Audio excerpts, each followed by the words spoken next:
आज आपण इयत्ता 9वीतील संतवाणी ही कविता बघणार आहोत। या संतवाणी संत तुकाराम या महाराजांनी लिहिलेली आहे। त्यांचं पूर्ण नाव तुकाराम ओल्लोबा अंबिले आणि मोरे असेही होते। त्यांचा जन्म 1608 ला झाला आणि त्यांचा मृत्यू 1650 ला झाला। व्यवहार आणि अध्यात्म यांची सुयोग्य सांगड घालणारे वारकरी संप्रदायातील संत कवी दांभिकता, दैववाद, अहंकारी वृत्ती, दुराचार इत्यादीचा परखड समाचार त्यांनी आपल्या अभंगामधून घेतलेला आहे। प्रेम, नैतिकता, करुणा व सर्वाभूती ईश्वर या मूल्यांना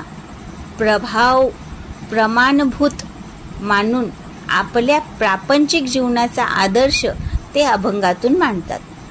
प्रस्तुत अभंगातून संत तुकाराम महाराज यांनी आपल्या मनातील विठ्ठलाच्या भेटीची ओढ समर्पक दृष्टांतातून व्यक्त केली आहे। याचा अर्थ कळाला का तुम्हाला? संत तुकाराम हे एक विशेष आणि मोठे संत होते। ते काय करायचे? व्यवहार, अध्यात्म या दोघं सोबत ठेवून कविता लिहायचे आणि वारकरी संप्रदायात राहून ते एक संत कवी पण होते आणि त्यांनी कधीच दांभिकता, दैववाद ह्या गोष्टी ज्या आहेत त्या त्यांना आवडत नव्हत्या। म्हणून ते दांभिकता, दैववाद आणि अहंकारी वृत्ती, दुराचारपणा हाही त्यांना आवडत नव्हता।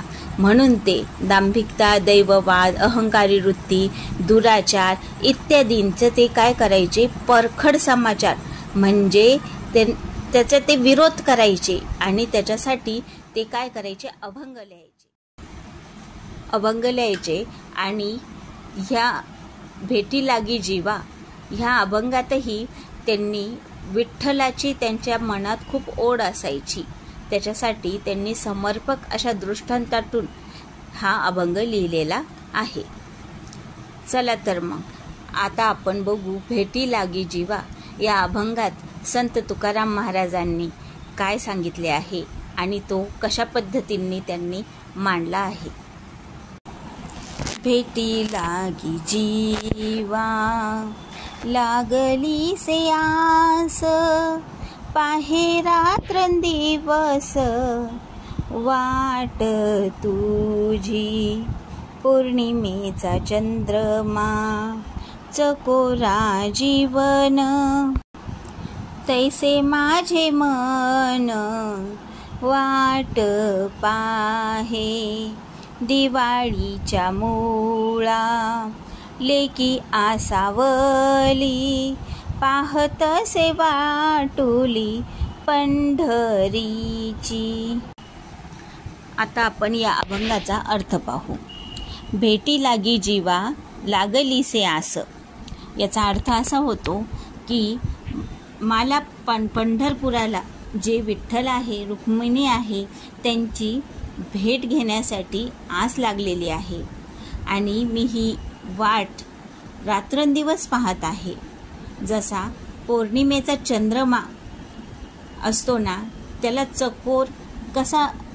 चकोराला असं वाटतं की हा जो पौर्णिमेचा चंद्रमा आहे तो माझं जीवनच आहे, तशी मी तुमची वाट पाहत आहे विठ्ठला, असे संत तुकाराम महाराज म्हणत आहे। दिवाळीच्या मुळा लेकी आसावली, पाहतसे वाटुली पंढरीची, याचा अर्थ असा, जसं दिवाळीला मुली जशा माहेरी येण्यासाठी वाट बघत असतात, तसंच मी सुद्धा पंढरपुराला जाऊन विठ्ठलाच्या भेटीची वाट बघत आहे, असे संत तुकाराम महाराज या अभंगातून म्हणत आहे। भुकेली वा बाळ अतिशोक करी, वाट पाहे उरी माऊलीची, तुका म्हणे मज लागिली से भूक, धावनी श्रीमुख दावी देवा। या अभंगात संत तुकाराम महाराज म्हणत आहे, भुकेली वा बाळ अतिशोक करी, म्हणजे ज्या बाळाला भूक लागलेली आहे तो बाळ अतिशय शोक करतो, अतिशय रडतो. तुम्ही बघितलंच असेल छोटे बाळ कसे भूक लागल्यावर रडत असतात. तसा मीही माऊलींची वाट बघत आहे, उरी मला तसाच शोक दाटलेला आहे, असे संत तुकाराम महाराज म्हणत आहे. तुका म्हणे मज लागिलीसे भूक, धावूनी श्रीमुख दावी देवा. यात संत तुकाराम महाराज म्हणत आहे की मला तुमच्या दर्शनाची खूप भूक लागलेली आहे आणि तुम्ही मला तुमचे श्रीमुख दावी देवा असे या अभंगात श्री संत तुकाराम महाराज म्हणत आहे. संत तुकाराम महाराज हे अतिशय दृढपणे विठ्ठल रुक्मिणींची भक्ती करत असे. म्हणते नेहमी पंढरपूरला पायी यात्राही करत असे आणि ते चालता चालतात असे अभंग म्हणत होते आणि ते लिहिलेले आहेत. तेच आपल्याला आता ह्यावेळेस पाठ्यक्रमात आलेले आहे. तर मित्रांनो, तुम्हाला ही कविता कळली असेल, ही कविता संतवाणी कळली असेल किंवा नाही कळली हे मला कमेंटमध्ये कळवा.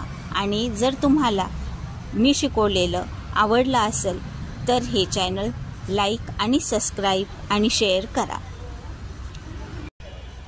आणि अशाच प्रकारच्या नवनवीन व्हिडिओ ऐकण्यासाठी यानंतरही मी ही सिरीज चालूच ठेवणार आहे. पूर्ण मराठीचं NCERTचं स्टेट बोर्डचं बुक कव्हर करणार आहे, म्हणून या चॅनलला सबस्क्राईब करा.